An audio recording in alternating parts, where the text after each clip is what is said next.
আরে এই লেবুটা দেবো, মাংসটা দেবো, মাংসে হলুদ দিয়ে একটা লেবুটা মাখিয়ে রাখবো নুন দিয়ে। আর এই মাছটা আমি ধুয়ে নিলাম এখন। না না, মাছই নিচে ঝাড় দিচ্ছে, দেখো না, এই তো ঝাড় দিচ্ছে পরিষ্কার করে, বাইরেটাও ঝাড় দিয়েছে।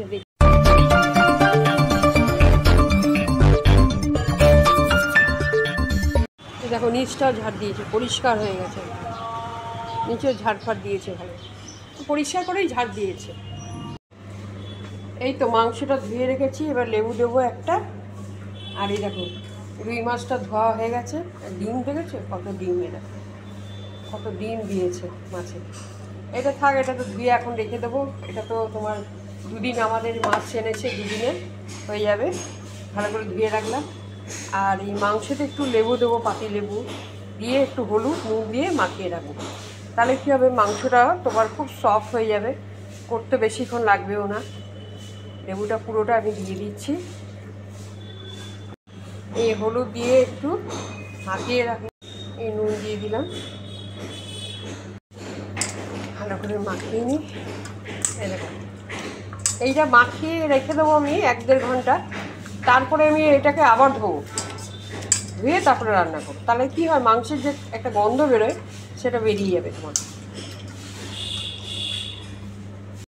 কী বলো তো, মাংসের একটা দেবে কাঁচা গন্ধ ছাড়ে। তো মাংসটা আমি কি করি, যখন ভালো করে আগে ধুয়ে নিই, 5-6 বার ধুয়ে নিই, ধুয়ে তার মধ্যে একটু লেবু হলুদ নুন দিয়ে এটা ভালো করে মাখিয়ে রেখে দিই, 1-1.5 ঘন্টা রেখে দিই। রাখা দেওয়ার পরে তারপরে যখন আমি মনে করবো যে এবার আমি রান্না করব, তার আগে আমি ভালো করে আবার ধুয়ে নিই, ধুয়ে তারপরে রান্না করি। তাহলে এই যে কাঁচা একটা গন্ধ দেখবে কি বাজে গন্ধটা আসে না। এটা করলে সবাই তো আর করে না, ধরো কেউ কেউ করে, কেউ কেউ করে না। তা আমি করি এইভাবে করলে আমার কাছে গন্ধটা মানে খুব আসতো আগে।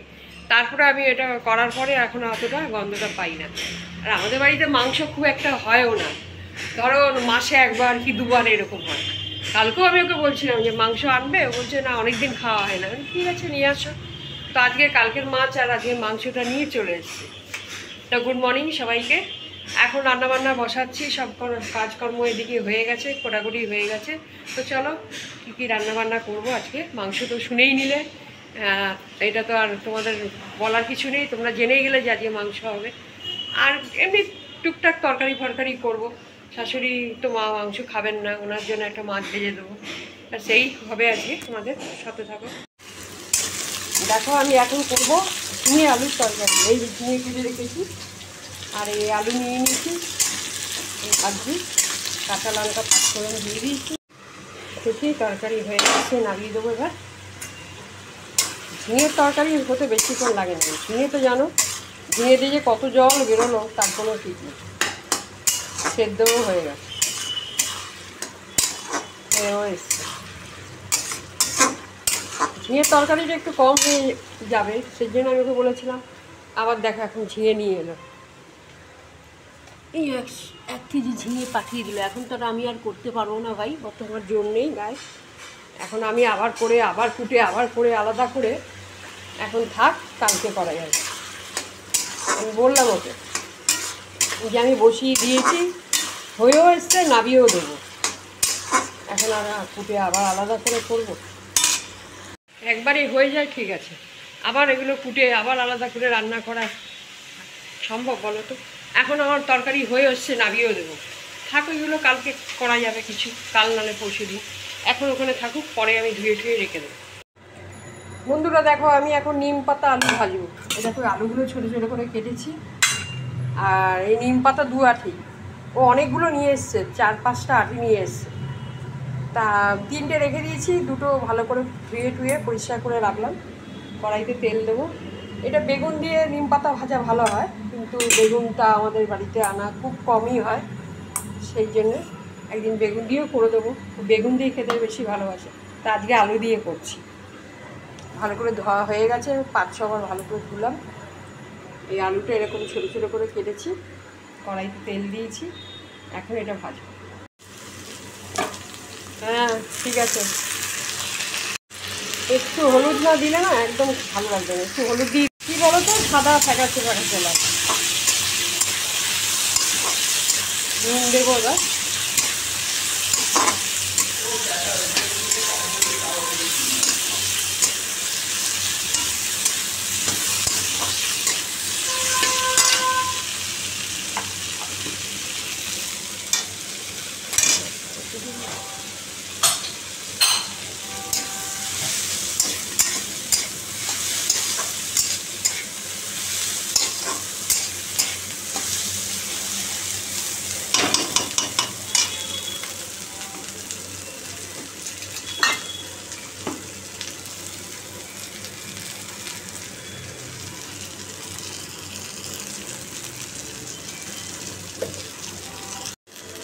কি বলতো, নিম পাতাটা বাছলাম, তার মধ্যে দেখলাম একটা দুটো ইয়ে আছে, পাতা নষ্ট, ফেলে দিলাম। তাহলে নুন দিয়ে দিলাম।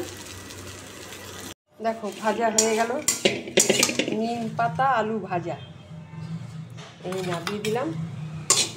দারুণ লাগে কিন্তু। নিম পাতা তো শরীরের জন্য একদম এক নম্বর। গরমকালে তো এইগুলো যদি খাওয়া যায় মাঝে মাঝে, তাহলে তো আর কোনো ব্যাপারই নেই, রোগ আপনি আপনি সব পালিয়ে যাবে। দেখো আমি বলেছিলাম মাংসটা করার আগে আমি আরেকবার ধুয়ে নেবো, সেই একবারে ধুয়ে নিচ্ছি। এবার বসাবো। এই লেবুর ইয়েটা তোমার নুন হলুদ দিয়েছিলাম মাখিয়ে, এবার গন্ধটা তোমার সব এইসব মাংসের যা আছে সব বেরিয়ে যাবে। বসিয়েছি, তারাও এখন আলু ভাজছি, মাংসের আলু দিয়েছি। হ্যাঁ, না না, খুব একটা বেশি। এর মধ্যে আমি এলাচ, তেজপাতা, লবঙ্গ, দারচিনি দিয়ে দিলাম। দেখো বন্ধুরা, আর এই পেঁয়াজ কেটে রেখেছি, এখানে কাঁচা লঙ্কা, আদা, রসুন সব ছোটো ছোটো করে কাটা আছে। এবার এগুলো দিয়ে দেবো, গরম হোক একটু। এখানে জিরের গুঁড়ো, ধনের গুঁড়ো, হলুদ, গোলমরিচের গুঁড়ো সব দিয়ে দিলাম। এবার পেঁয়াজটা লাল করে ভেজে এবার এর মধ্যে দিয়ে দেবো মশলাগুলো। টমেটো রেডি রেখে এখন মশলা কষাচ্ছি, মাংসের মশলা কষাচ্ছি। না, এখনও মাংসটা দিই, আরে কষাবো তারপরে তো দেবো। কী রে ভাই, কষাচ্ছি এখন। মাংসটা ভালো করে কষিয়ে প্রেসার কুকারে বসিয়ে দেবো, দুটো সিটি দিলেই হয়ে যাবে। কড়াইতে সেদ্ধ হতে অনেকক্ষণ টাইম হয়ে যাবে।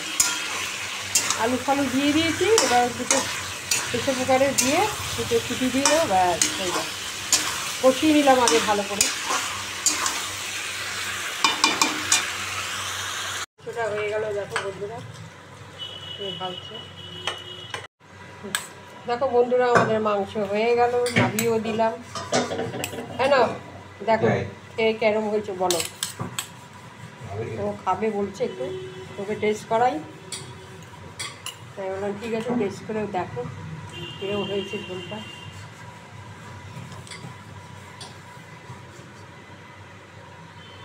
আমি কোনো রিচ বেশি করি না, এই কারণে রিচটা একদমই ও পছন্দ করে না, আমিও করি না। মাংসটাও টেস্ট করে দেখলো, বলে দারুণ হয়েছে টেস্ট, মাংসটা খুব সুন্দর হয়েছে বলে। তাই বললাম ঠিক আছে, তাহলে বলো তোমার মনের মতন হয়েছে। বলছে হ্যাঁ, মনের মতন করে করেছো আজ। তো চলো চান টান করে নিই, জল পড়ছে কিনা, চান করে নিই। এখনও চান হয়নি, এই চান করতে যাব। ওয়েদারটা তো এখনও ঠান্ডা ঠান্ডা আছে, এরপরে আস্তে আস্তে গরম পড়ে গেলে ব্যাস, দোলটা গেল, এবার গরম পড়তে যাবে, ঘামিয়ে চান। চলো চানটা সেরে নিই। না শশা আছে তো, হ্যাঁ শশা আছে। বন্ধুরা দেখো, আমি এখন মাংস আবার একটু প্রেসার কুকারে সেদ্ধ করতে হচ্ছে। মাংসটা খুবই ভালো হয়েছিল রান্নাটা, কিন্তু মাংসটা সেদ্ধটা কম হয়েছে, সেই জন্য আবার একটু মাংসটা প্রেসার কুকারে দিয়ে সেদ্ধ করব। একটু গরম জল করে নিচ্ছি, গরম জল না করলে সেদ্ধটা ভালো হবে না। মাংস খেতে খুবই সুন্দর হয়েছে, কিন্তু গন্ডগোলটা হয়ে গেছে যে সেদ্ধটা একটু কম হয়েছে। মাংস তো তোমার কড়াইতে কষতে কষতেই সেদ্ধ হয়ে যায়, কিন্তু এই মাংসটা একটুখানি মানে সেদ্ধটা কম হয়েছে, সেই জন্য আবার এখন প্রেসার কুকারে বসাচ্ছি।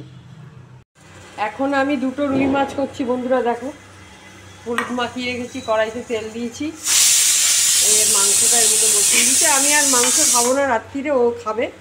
আমি দুটো মাছ একটু পাতলা করে ঝোল করে নেবো, ঝিঙে, শিম, রাঙালু দিয়ে একটু পাতলা করে ঝোল করে নিচ্ছি, কেটে দিয়ে খেয়ে নেব।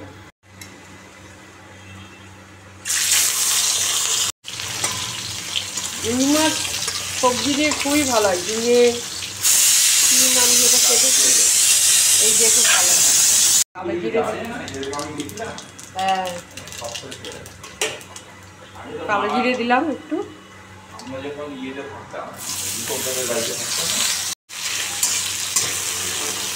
নিয়ে দিলাম রাঙালু দিলাম, চিনি দিলাম, এগুলো দিয়ে দিলাম। এবার জল দিয়ে দেবো, মাছটা দিয়ে দেবো, হয়ে যাবে।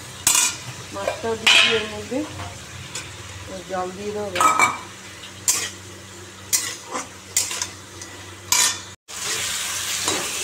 কাঁচা লঙ্কা দিয়ে, তারপরে তোমার চিন দিয়ে, ঝিঙে দিয়ে, রাঙালু দিয়ে, কালো জিরে দিয়ে, একদম রুই মাছের ঝোল।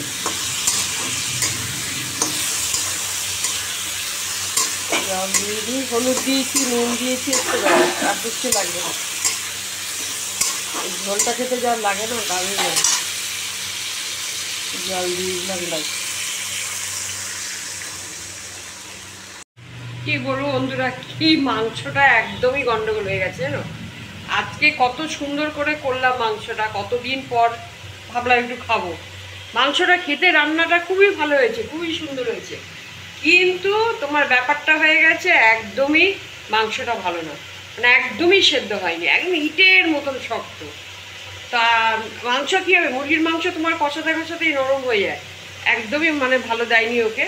ওর কোনো দোষ নেই, আসল কথা ও বুঝতেও পারিনি, আসলে বোঝা তো যায় না কি মাংসগুলো কীরকম হবে না হবে। তা এখন যাই হোক, এখনও ও বললো প্রেশার কুকারে সেদ্ধ করো, তা আমি সেদ্ধ করে নিলাম। আমি বললাম তুমি খাও, আমি খাবো না, রাত্রির ইচ্ছা করছে না। আমি একটু রুই মাছ নিয়ে এটা ঝিঙে, তোমার রাঙালু, শিম দিয়ে, একটু কালো জিরে দিয়ে, কাঁচা লঙ্কা দিয়ে ঝোল করে নিচ্ছি। এটা আমার সবথেকে প্রিয় খাবার। আমি একদম মানে সিম্পল রান্না খেতে খুবই ভালো লাগে, আমি করে নিয়েছি। কিন্তু একবেলা মাংস ঝোলই খেয়েছি, আলু নিয়েছি, মাংসটা আমি খেতে পারিনি, একদমই ভালো দেয়নি, মোট মাছ একদমই ভালো মাংস দেয়নি। তো যাই হোক, এই এখন করছি, এখন মাংসটা প্রেসার কুকারে সেদ্ধ হয়ে গেছে। তো চলো আজকে ব্লগটা এখানে শেষ করলাম, কালকে আবার তোমাদের সাথে দেখা হচ্ছে। সব ভালো থেকো, গুড নাইট, টাটা।